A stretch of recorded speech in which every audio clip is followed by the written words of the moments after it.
जय हिंद दोस्तों, स्वागत है आपका द खेल बुक पर। मैं हूं राहुल। दोस्तों, भारत को मुकाबले खेलने हैं दुबई के अंदर चैंपियंस ट्रॉफी के, और 23 तारीख को पाकिस्तान से मुकाबला है, 20 तारीख को मुकाबला है बांग्लादेश से। हम तो बांग्लादेश से स्टार्ट करेंगे चैंपियंस ट्रॉफी का, लेकिन उससे पहले आगाज हो जाएगा Pakistan versus New Zealand. Champions trophy का आगाज हो ही जाएगा, लेकिन हमारा पहला मुकाबला है बांग्लादेश से 20 तारीख को।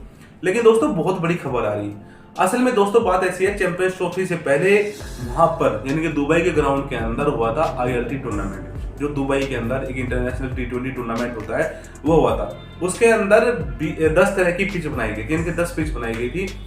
उनमें से 2 पिच आईएलटी टूर्नामेंट के अंदर इस्तेमाल नहीं हुई।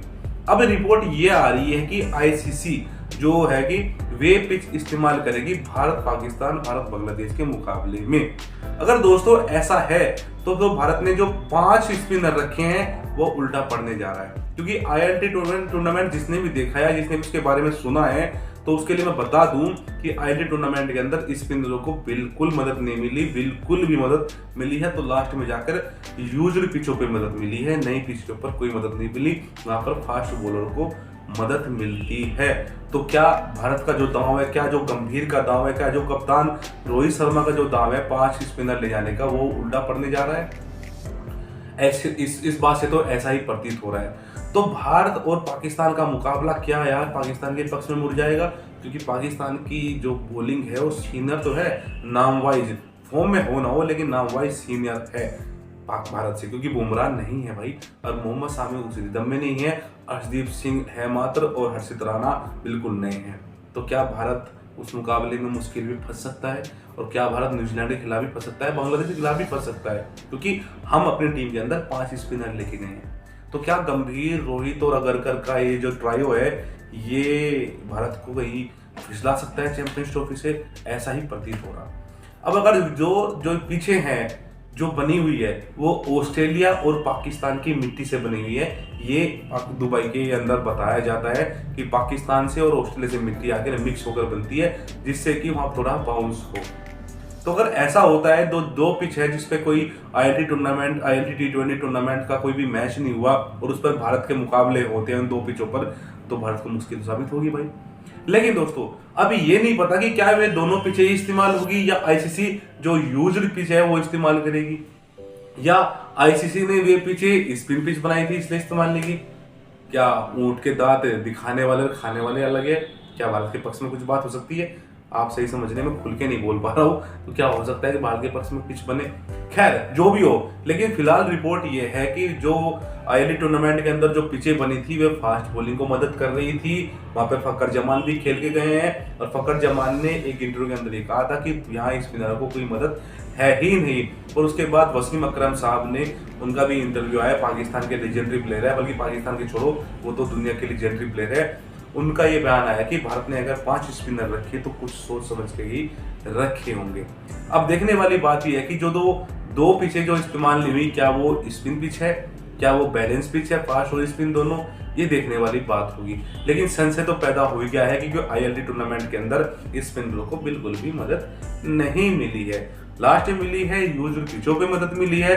तो इससे तो यही प्रतीत हो रहा कि भारत का जो फैसला था 5 स्पिनर रखने का, ये उल्टा साबित होने जा रहा है। और आजकल भारतीय टीम का आपको पता माहौल भी सही नहीं चल रहा है। रिपोर्टें निकल के आ रही कि अगरकर और गंभीर की लड़ाई हुई है, रिपोर्टें निकल के आ रही कि रोहित शर्मा और गंभीर एक पेज पे नहीं है। मैं ये कहना चाहता हूँ कि चैंपियंस ट्रॉफी होने नहीं दीजिए। चैंपियंस ट्रॉफी आप देश के लिए खेलने जा रहे हैं, इसलिए एक पेज पर होना जरूरी है, और उस मुद्दे पर हम दूसरी वीडियो पे बात भी कर सकते हैं।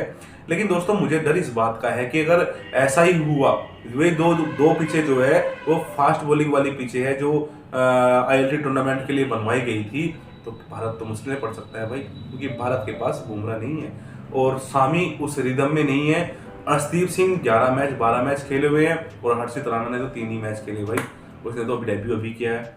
इस वजह से पाकिस्तान की बॉलिंग कुछ ज़्यादा सीनियर दिखाई दे रही है। अब आप कहोगे सीनियर क्यों है?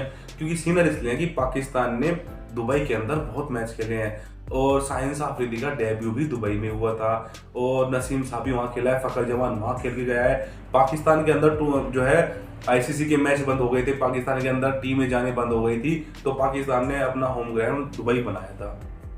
पाकिस्तान को दुबई में खेलने का अनुभव है, तो फिर तो भारतीय टीम फंस सकती है भाई।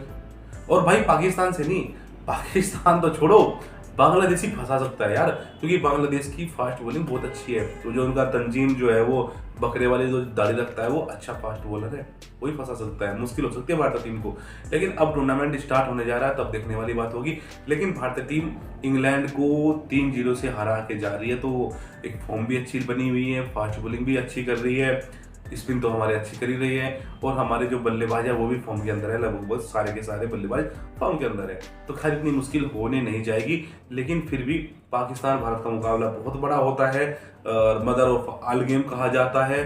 तो अगर ऐसा है कि वहाँ स्पिनरों को मदद नहीं मिली तो मुश्किल हो सकती है, क्योंकि पाकिस्तान की टीम स्पिनरों के सामने फंस रही है। खैर दोस्तों, ये जो रिपोर्ट आई है आईसीसी की मैंने आपके सामने रख दी, और जो रिपोर्ट वहाँ से आई है, जो जर्नलिस्ट रिपोर्ट वहाँ से भेज रहे वो भी मैंने आपके सामने रख दी कि ऐसी ऐसी बात है, ऐसे ऐसे पिच है, ऐसी ऐसी पिच बनाई गई है, वो आपके सामने है। और इस पर आप क्या कहना चाहिए कमेंट करके बताइए। अगर दोस्तों आपने वीडियो देखी है तो प्लीज चैनल को सब्सक्राइब कर ले, वीडियो को लाइक कर ले, क्योंकि आगे भी ऐसी वीडियो लेकर हम आते रहेंगे।